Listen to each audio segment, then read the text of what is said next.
Hello Pisces, Sun, Moon, Rising, and Venus signs. Kamusta kayo? Sana ba'y nasa mabuti kayong kalagayan. Welcome back po sa Star Tarot. Kung bago kayo rito, welcome din kayo. Thank you sa inyong support. I truly appreciate it. God bless you all. Pisces, pauna mensahe ninyo ay new beginnings. Napakaganda naman nito Pisces. You are up for change. Kaya you're creating something new sa buhay ninyo. It could be anything. No, it could be anything. Maaaring yan ay bagong sitwasyon sa buhay ninyo, trabaho, karera, negosyo, relationship, course, kung kayo nag-aaral, baka mag-shift ng course ang iba sa inyo, or probably, ano din ito, bahay, baka magtitira kayo sa isang bagong bahay, or maglilipat kayo ng place of residence, no? So it could be anything, no? It could be anything na bago para sa'yo. Number 7, stand your ground. Okay? Hayaan nyo na ang mga tao sa paligid ninyo na naiinggit siguro ang mga yan.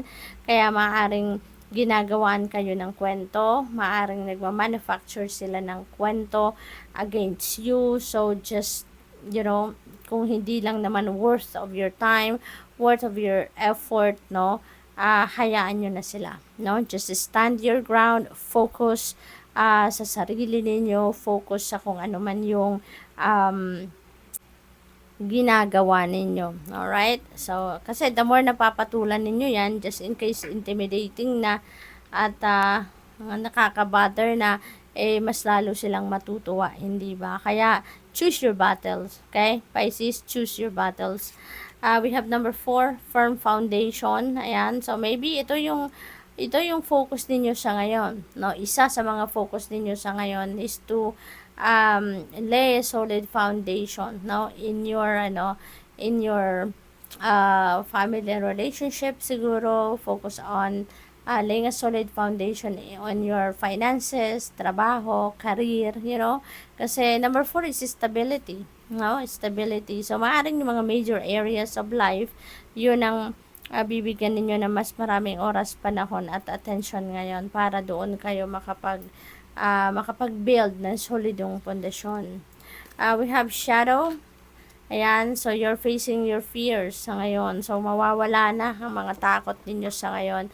Mapag-iisipan nyo na yan na walang mangyayari, di ba? You're not be able to move forward with your life kung hahayaan ninyong matakot kayo, kung hahayaan ninyong pigilan kayo ng inyong takot. Kaya what you're going to do now is to face your fears. So, tingnan natin kung ano pa ang ganap dito for Pisces. We have vast vistas. Ayan. So, expand your horizons, no, Pisces? Kasi marami pang opportunities ang nandiyan na sasalubong sa inyo, na maaring that will be in support sa kung ano man yung gagawin ninyong bago sa buhay ninyo.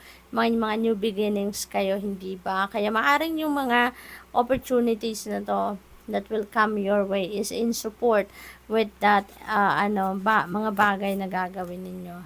We have cleansing waters. Ayan, so purification activates vibrant life force. So maybe kailangan ninyo ngayon na mag-release, no? Release something, release anything that is negative, no, ang epekto sa buhay ninyo. Katulad na lamang ng mga taong minamarites kayo, katulad na lamang ng mga taong walang magawa sa buhay nila, kaya nagbabantay sila ng buhay ng iba. So maybe you are surrounded with people like that. Kaya it's about time na sa pagki-cleanse ninyo ng buhay ninyo, isama nyo na sila. 'Di ba? They don't deserve your time. They don't deserve a space sa buhay ninyo kung ganun na lamang ang gagawin nila sa iyo, hindi ba? Maybe now is the time also for you to detoxify, hindi lang yung buhay ninyo in general, but also specifically yung mga negative thinking ninyo, kung meron man, negative thoughts, negative feelings ninyo, yung gano'n. So, napakahalagang tanggalin nyo din yan sa sarili ninyo. Okay? So, what else? We have first light. There is new beginning. Again, this is a beginning, a new cycle. Ayan, Pisces. So, maaring hindi lang isa, na area ng buhay ninyo, magkakaroon ng reset dito, magkakaroon ng pagbabago, no? There's more kasi this is another new beginning energy. So maaring iba't ibang parte ng buhay ninyo ngayon ang magbabago or magkakaroon ng pagbabago. So good luck to that. We have wise leader, you're a beacon for others. Ayan. So, siguro ang iba sa inyo, isa sa mga pagbabago magaganap sa buhay ninyo dito is your promotion. Kung nagtatrabaho kayo sa opisina or kung saan man, no, maaaring aangat na din ang inyong posisyon into a leadership role. Baka mabigyan na kayo ng supervisory position, managerial position, yung mga ganon. Maaari din na ito ngayon yung inyong ito ngayon yung inyong purpose in life. Ito yung mission ninyo, to be a beacon for others, to inspire others, to be the rock, no, of the people around you. Maaring you really have that quality of of a compassionate leader, no? Kaya maaring people look up to you. You really have that leadership quality na matulungin, na mabait, yung gano'n, Kaya parang yun ang mission ninyo sa ngayon.